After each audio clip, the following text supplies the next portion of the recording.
The Yay or Nay Show with Alex C. A sports show for sports fans by a sports fan. And now, here is Alex C. All right, here we go. This is the Yay or Nay Show. This is a sports show for sports fans by a sports fan. Got a few things to get into today, absolutely, without a doubt. So let's start here. Got a story here. It says an NFL memo reiterates emphasis on discouraging acts of taunting or disrespect. Now, you know that I have been complaining. If you've been listening to this podcast for any amount of time, you know I've been complaining about referees interjecting themselves in games, deciding momentum, actually eventually determining outcomes of games. This has happened a lot. It's gotten quite annoying. It's something that needs to come to a stop, and I've been saying that it needs to come to a stop. And, of course, I did a story last week where I was talking about the taunting and how that needed to come to a stop in regards to referees because it's a loosely what's the word I'm looking for here? It is a loosely enforced rule, and it's a rule that doesn't need to be enforced because, again, there's nothing wrong with smack talk because smack talk is part of the game. That is how the NFL and football and basketball and baseball work. I've never understood guys who don't show emotion, guys who act like robots, guys who act like they're not into the game. If you're not in the game, you shouldn't be playing the game. The NFL is the most passionate and the most emotional game of all three of the major sports, whether it be baseball, basketball, and, of course, football. So let me read you a little bit of this story here really quickly. It says, the NFL sent a memo to clubs this week reaffirming its crackdown on taunting and insisting that it will continue until players change their behavior. The impact of the NFL's points of emphasis typically fade over the course of the season as players adjust and league officials grow satisfied with the results. But the trend has accelerated this season, with nearly half of the total penalties being called in the past 3 weeks overall, and there have been 35 taunting flags this season, tied for the most through 10 weeks since at least 2000, according to ESPN's Stats and Information Research. That includes 16 in week 8 through 10. Okay, 16. Now, I'm going to read a little further. Appropriate celebration, enthusiasm, and sharing great moments with our teammates and fans is encouraged, NFL Senior Vice President of Officiating, Training, and Development, Walt Anderson, said in an accompanying video. The emphasis by the NFL to discourage acts of taunting or disrespect when you direct actions towards an opponent or his bench will continue. Officials are instructed to call fouls on actions that demonstrate that disrespect. Look, that disrespect is why you play the game of football. I hate to break it to you. I get it. You guys don't understand it. You guys aren't fans of it. You guys don't understand why people do what they do.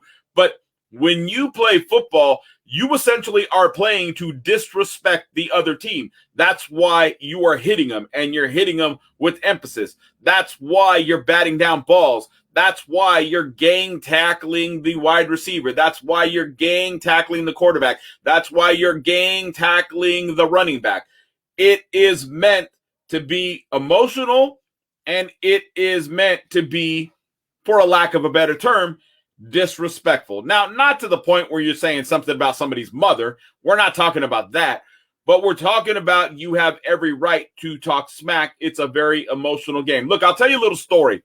I was thinking about this, and I'm like, should I not tell this little story? But you know what? It kind of makes sense. So there's a guy here. He used to be, keep in mind, I live in Phoenix, Arizona. There's a guy here. He's on local radio. He's a former NFL player, and I make fun of him all the time because he does commercials, and every commercial that he does has to reflect that he used to be a pro in the NFL. No matter what kind of commercial he does, whether it's insurance, whether it's real estate, whether it's furniture, doesn't matter what kind of a commercial client it is, he has to have that commercial reflect the fact that he played in the NFL. And I, for years, have been making fun of this guy because it's like, dude, seriously, first of all, you weren't even that big of a deal in the NFL. You had a name, but you were a B-list name, and you try to act like you were an A-list guy, but you're a B-lister trying to make everybody believe you were an A-lister and constantly reminding people, even through commercials, that you used to play in the NFL. It's kind of sad. But then, as I'm reading more and more about the taunting, and I'm hearing more and more about the NFL saying you need to take the emotion out of the game, and then I think back to this player that I make fun of because, again, he's a radio personality, and every commercial he does has to reflect the fact that he used to be an NFL player. But the thing is, I kind of get it. I still make fun of him, but I kind of get it. And the reason why I kind of get it is because, again, it's a very emotional game. It takes a lot of emotion out of you. And even when you leave the game, the emotion of playing the game never leaves.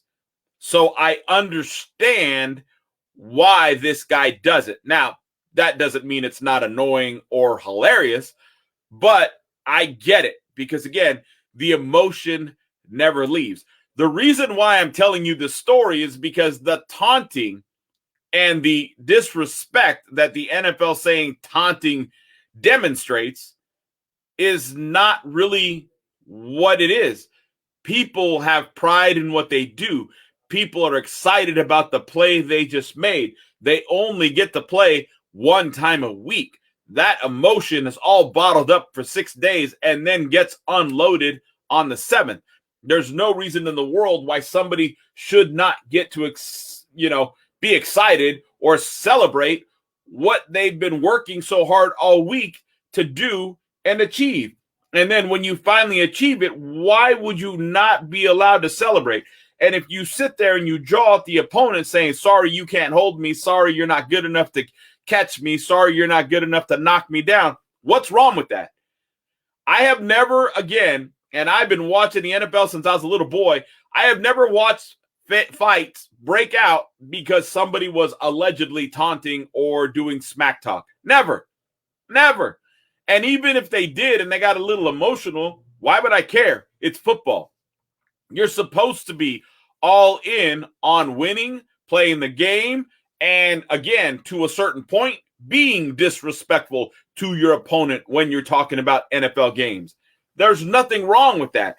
The rule is dumb. They need to get rid of it. It serves no purpose. I don't see any decline in regards to the alleged violence that they're talking about in the NFL. They've already, basically made all the rules so soft, people can't even touch a quarterback. So I don't know what these guys think they're doing or achieving by making it to where taunting is this big penalty. And by the way, keep in mind, it's coaches that make up this league of rule makers. And so those are the guys that need to change this. The rules committee is made up of a bunch of coaches, I believe some former coaches, but the bottom line is a lot of current coaches as well as some former. They're the guys who make these rules. They're the rules committee, and they need to make the change. It's not the referees. There's no referee commission that does this. It's not an NFL commission that does this. This is a rules commission of coaches and former coaches. They need to change this rule. They should be able to, by watching the game on the sideline, see that it's a dumb rule. It's changed momentum. It's gave a lot of teams a lot of victories that shouldn't have won because these dumb penalties have actually determined the winner of some games. And that should never happen. Players should determine who wins and loses, not referees. That's my thoughts on this particular story. All right, another one here. MLB Awards Week, MVP, Cy Young, Rookie of the Year, experts pick results and analysis. Let's read a little bit of this one really quickly. We've been heading in this direction over the past decade, but it's now official. The Most Valuable Player Awards has become, to the delight of analytics aficionados across baseball land, the Best Player in the League award. Traditionally, the writers based MVP honors on some sort of undefined fusion of on-field performances and team performances. The MVP winner usually, but not always, came from a playoff team, and that sounds about right to me. This season, none of the 6 finalists reached the postseason. This is especially glaring with the National League finalists, as Bryce Harper's Phillies finished 82-80, Fernando Tatis Jr. Padres finished 79-83, and Juan Soto's Nationals went 65-97. At least the Phillies finished with a winning record, barely. This is the first time since 1987 when Andre Dawson of the Cubs and George Bell of the Blue Jays won, that both MVP winners failed to reach the postseason. The only other two times this happened since the Baseball Writers Association of America began voting in 1931 were 1977 when George Foster and Rod Carew, and 1978 when Dave Parker and Jim Rice. So the debate is essentially over. That doesn't mean it makes it any easier to select the winner. Here are the results and analysis from Awards Week along with the Four Letter Network's MLB expert picks. All right, so here we go. This one is the final tally, and it says final tally, Harper, 348, 17 first place votes. Juan Soto, Nationals, 274, 6 first place votes. Fernando Tatis, the Padres, 244 votes, 2 first place votes. Brandon Crawford, Giants, 213 votes, 4 first place votes. All right. Trey Turner, Nationals, Dodgers, 185 votes, only 1 first place vote. However, the way that the experts broke it down, Bryce Harper won it, and the expert broke it down, Harper 8 votes, Soto 4 votes, Tatis 1 vote. Okay. And that was for the National League MVP. Let's go to the next award, the American League MVP. Final tally, Ohtani gets 420 votes and 30 first place votes. Vladimir Guerrero Jr., Blue Jays, 269 votes. Marcus Semien, Blue Jays, 232 votes. Aaron Judge, Yankees, 171 votes. Carlos Correa, Houston Astros, 163 votes. The winner, Shohei Ohtani. And again, final tally showed Ohtani with 420 votes. The experts pick Ohtani with 13 votes. Unanimous choice. Okay? Looks like they got it right. National League Cy Young. Let's look at this one real quick. Final tally, Burns, 151 and 12 first place votes. Zach Wheeler, Phillies, 141 votes, 12 first place votes. Max Scherzer, Nationals, Dodgers, 113 votes with 6 first place votes. Walker Buehler, Dodgers, 70 votes. All right, now, the winner, okay, was Corbin Burns of the Brewers. The experts had Wheeler with 6 votes, Scherzer with 4 votes, and they had Burns, the winner, with only 3 votes. So he still was in the top 3. American League Cy Young. We'll do one more just to see how this works out. All right, here we go. Final tally. Robbie Ray, 207 votes with 29 first place votes. Jarrett Cole, the Yankees, 123 votes with 1 first place vote. Lance Lynn, White Sox, 48 votes. Nathan Eovaldi of the Red Sox, 42 votes. Carlos Rodon of the White Sox, 34 votes. I know I said his name wrong. My apologies. But the bottom line is, the way that they broke it down, the winner, of course, was Robbie Ray. Remember that. And the experts picked Robbie Ray with 10 votes, Cole with 2 votes, Lynn with 1 vote. So, again, it worked out. So it looks like the way that they've got it going now, with the analytics being the main reason why you select the winners for these awards, looks like it works much better with the experts. And I agree that it should be the best players, not just the best players from the teams that make the playoffs. And I agree it should be that way with all sports, because that's always been my problem with it, is a lot of guys get a lot of credit for being a lot better than they really are because they were on the winning team. So you had to select somebody who made the playoffs or made the Super Bowl or made the World Series. And yet there were better players out there that had better seasons, better stats, and they are a actual better player. They just weren't on the better team, and that's why they didn't get the awards. I think now the way they got it working with analytics makes sense. Now we're going to see a more balanced and a more realistic award being issued in regards to baseball, at least. Let's see what happens with football and basketball, but at least with baseball, it looks like they got it right. Okay, a lot of games coming up this Sunday. Let's talk about some of these games. There's a lot of action coming up. Last week, I told you it was going to be kind of boring. I wasn't really into it. I didn't feel it. I didn't think there were a lot of important games. And I still feel, after watching all the action from last Sunday, that I was right. It was a boring week. Not a lot of things happened that were important other than Cam Newton coming back to the Panthers. That's really the only noteworthy thing that happened last week, in all honesty. This week, however, I feel completely different. There's a lot more going on, a lot better games, a lot more meaningful games, starting with last night, by the way, which brings up a whole nother debate, and we're going to have this conversation right now. Patriots, Falcons. So the Patriots blew up the Falcons. Now, here's the thing. Remember, according to the NFL experts and all of the guys who are in the national media, they want you to believe, because they're a bunch of cowboy homers, like, who do we got? Greenberg. He's probably the biggest cowboy homer along with Keyshawn Johnson, right? Screaming the Cowboys are the best team in the NFL, even though there are better teams, Packers, Cardinals. I mean, the list goes on and on and on and on in regards to who's better than the Cowboys. But the bottom line is, if you listen to Greenberg, if you listen to Keyshawn Johnson, they're telling you the Cowboys are the best team in the NFL. So I'm sitting here saying, well, one of the reasons why you guys continue to keep the Cowboys number one on your list is because you said they blew up the Falcons. Well, okay, they blew up the Falcons, but the Patriots took the Cowboys to the limit. Cowboys had to go in overtime to beat the Patriots, and then the Patriots blew up the Falcons, and they didn't just blow up the Falcons. They did what the Cowboys couldn't do, and they kept the Falcons scoreless. This is a team with a rookie quarterback and a rebuild in regards to the roster. Granted, they grabbed some people who are veterans, but let's be real, this roster is not the greatest roster in the NFL. But with that being said, now, all of a sudden, keep in mind, I said the Patriots must be number 2 if the Cowboys are number 1. That's what I've been saying, right? Now, all of a sudden, national media saying, wouldn't it be cool if we had the Patriots and the Buccaneers in the Super Bowl? Now, first of all, no, it would not.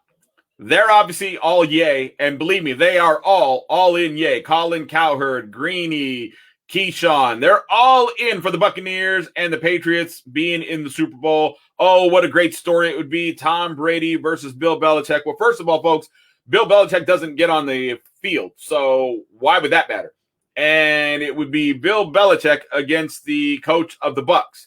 It wouldn't be Bill Belichick against Tom Brady. Again, Bill Belichick never gets on the field unless you're talking about pregame and postgame. Other than that, the guy never gets on the field. So I don't know what you guys think would be such a great deal. And by the way, we saw the Patriots play the Buccaneers in the regular season. What a snooze fest game that was. And the Buccaneers barely beat the Patriots. Now, that to me is hilarious in itself. And besides that, Buccaneers are a middle-of-the-road team. They're not one of the top teams in the NFL. They're a middle-of-the-road team. Again, I don't want to go into it again for the 80,000th time, but they were not the Super Bowl champs last year. That's why there is an asterisk next to that Super Bowl victory last year. And the Patriots are an up-and-coming team, getting better, rookie quarterback, but they are not the best team in the AFC. However, would it be cool if the Patriots were like the Cinderella team and they made the Super Bowl? I'll answer that with yes. Then I would be yay with the national media guys in regards to that comment, but I will not subscribe to the Buccaneers being one of the best teams in the NFC and an odds-on favorite to go to the Super Bowl, let alone how cool would it be to watch the Buccaneers and the Patriots? Because, again, we watched it once before. It was a snooze fest. And if all you guys are looking for is what you think, and believe me, it's what you think would be a great story, Tom Brady versus Bill Belichick in the Super Bowl, and it would not be a great story, by the way. It would be boring after 10 minutes because there is nothing spectacular about a guy going against his former coach in the Super Bowl. Nobody cares. People watch the Super Bowl to watch the two best teams go at it and for an entertaining game and for a competitive game, not a snooze fest like what we saw the first time these two teams played. That was one of the most boring games of the year. Not the boringest game, but one of the most boring games of the year.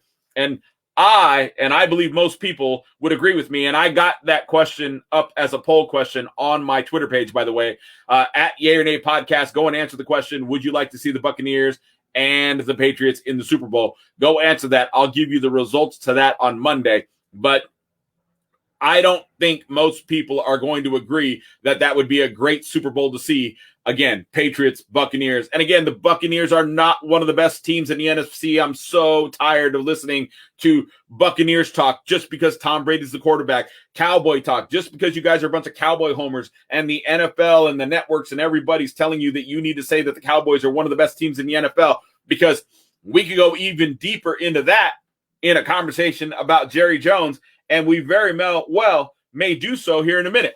But bottom line, Patriots blew up the Falcons, did what the Cowboys couldn't do, shut out the Falcons, no scoring. And guess what? Falcons are just a bad team. That's why the Patriots blew them up. That's why the Cowboys blew them up. So again, just proving Cowboys' victory over the Falcons was another game over another team who has no prayer of making the playoffs. Cowboys have yet to get a victory over anybody who's heading to the playoffs. And I'll even go further that if they beat, and they should, if they beat, and I guess we'll discuss that game next, if they beat the Kansas City Chiefs on Sunday, like I believe they should and they will, they're still going to beat yet another team that's not going to go to the playoffs, because I do not believe Kansas City is going to win their division. And if they don't win their division, they're not going to be good enough to get a wild card spot, because Kansas City is just not a good team. Look, Patrick Mahomes throws a bunch of ill-advised passes. Years past, he was getting lucky. Defenses now know. They know what they're looking for. They know how sloppy he is. They know he'll throw into double coverage. They know he'll throw when the receivers only got 1 millimeter of an inch available to him in open space, because he's a sloppy quarterback who just throws 50-50 balls and hopes his receivers can make the catch, because that's the type of quarterback that Patrick Mahomes is. He's not very good. He's not a smart decision maker. He's not a guy who could put a team on his shoulders. Kansas City, if they don't win their division, and I don't believe they will not be good enough to be a wild card team. And there are so many other teams that are better than Kansas City in the AFC. It's absolutely ridiculous. So again, since we're talking about it, Cowboys will beat the Chiefs. It will be another victory over another team who, once again, is not going to make the playoffs. All right, another game we got coming up. Ravens and the Bears. This game's not a big deal. Ravens will run away with it. Fields, I don't care what everybody says. I don't understand why the national media continues to try and tell you how great Justin Fields is, how he's getting better every week. I'm not seeing it. Week 1 to present, Fields looks like Fields.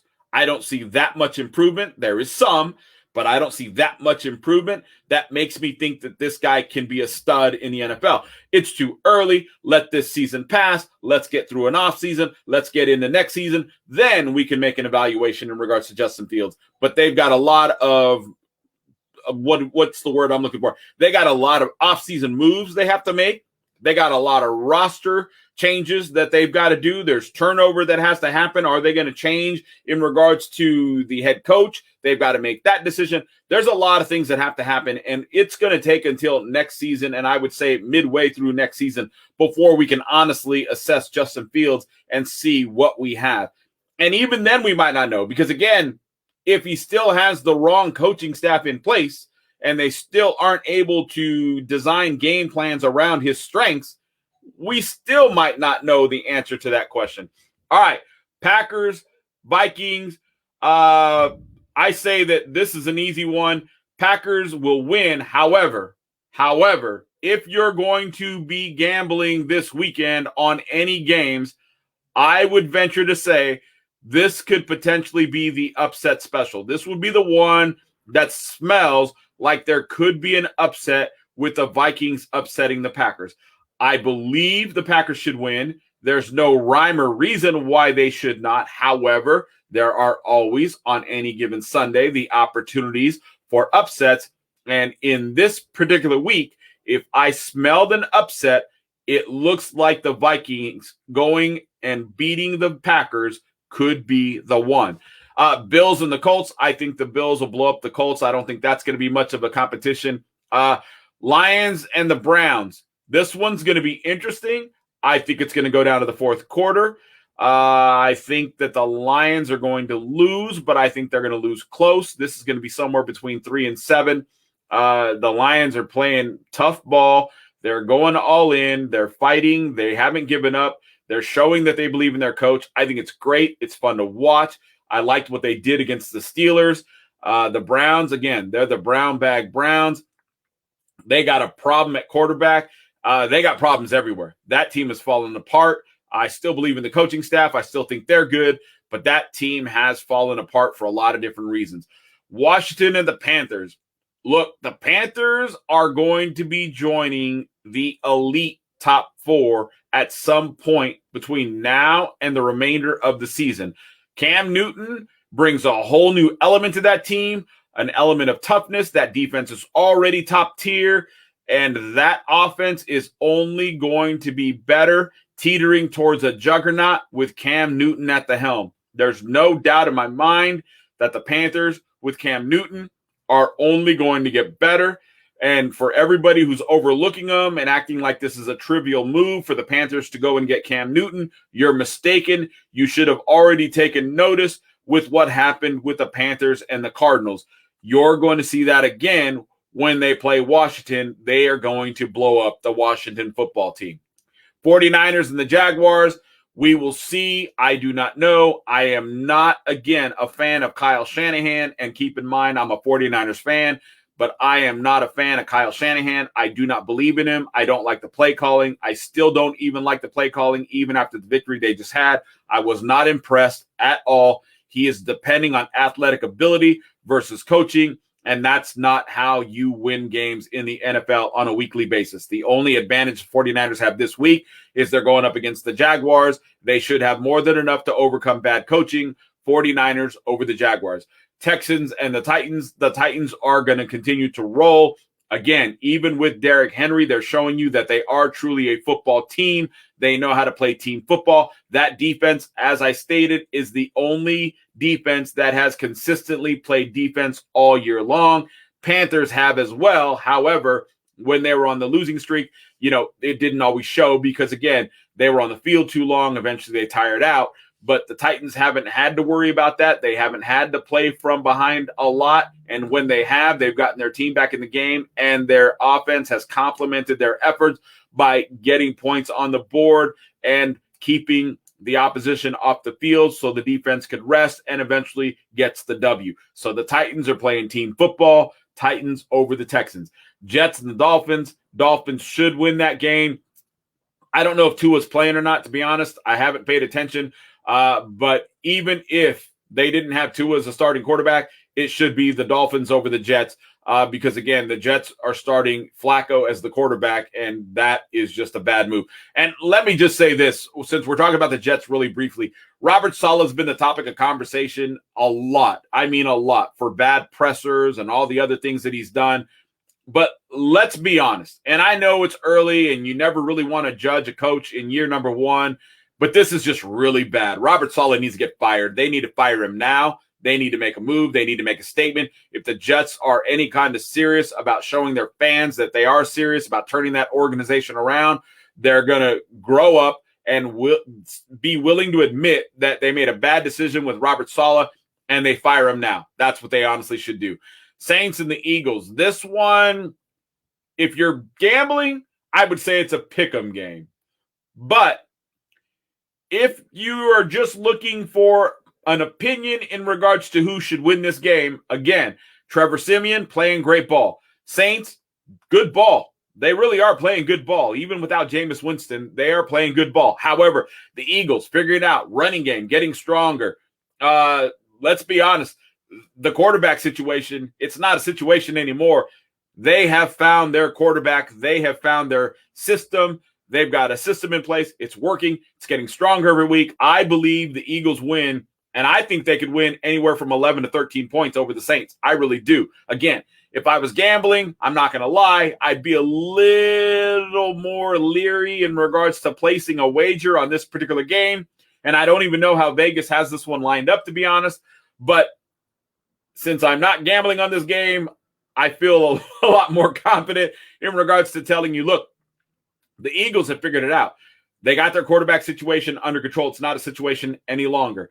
Jalen Hurts doing his thing, and he's getting better every week. That running game, since they've implemented it, is getting better every week. That defense, because they're not spending so much time on the field, is getting better every week. And they were already a good defense to begin with. It's just they were spending too much time on the field.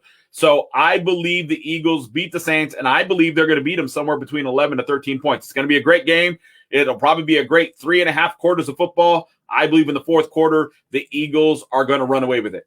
And then, of course, there's the Bengals and the Raiders. This one's interesting. But again, the Raiders can't play football. They're not focused enough. They can't focus. How can they? Too many distractions, coaching situations, too many things going on.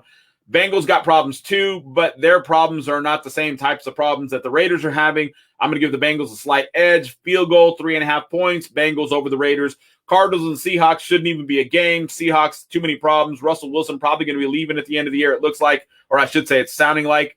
And the Cardinals are absolutely going to have a comeback game. Question is, are they going to have their starting quarterback? Are they going to be playing with Colt McCoy? There's the question. But even with Colt McCoy, I would still choose them, even though you got Russell Wilson on the other side of the ball. He doesn't have any weapons. That defense is atrocious. Not that the Cardinals' offense is unstoppable. They're not. And they don't have a great run game. They don't. And I don't believe they're going to go with a run formula against the Seahawks. But no matter what, they have what it takes to overcome the Seahawks for a variety of different reasons. And the Seahawks, I believe that offensive line is going to make that Cardinal defensive line look good. Cardinals over the Seahawks. I don't think it's really going to be that close. Might be a 10-point spread. Steelers and the Chargers. This one, to me, is a pick'em game. Are the Chargers going to finally show up and play some football, or are they going to continue to do what they've been doing the last 3 to 4 weeks? That's the question. Steelers, who's going to be the quarterback?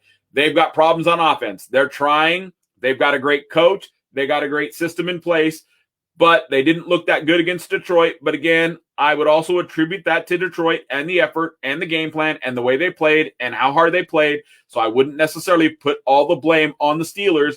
And again, you tend to get up for a better quality of competition, which the Steelers will have going against the Chargers this week.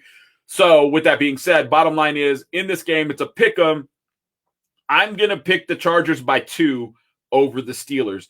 The Monday night game is a joke of a game. Don't know why it's on Monday night. Buccaneers over the Giants, not because the Buccaneers are good, but because the Giants are just that bad. So you guys enjoy the weekend of college football, college basketball, NBA basketball, which we've got a lot of NBA stuff to discuss here in the near future. And, of course, the NFL football that's going to take place on Sunday, and we will talk again on Monday.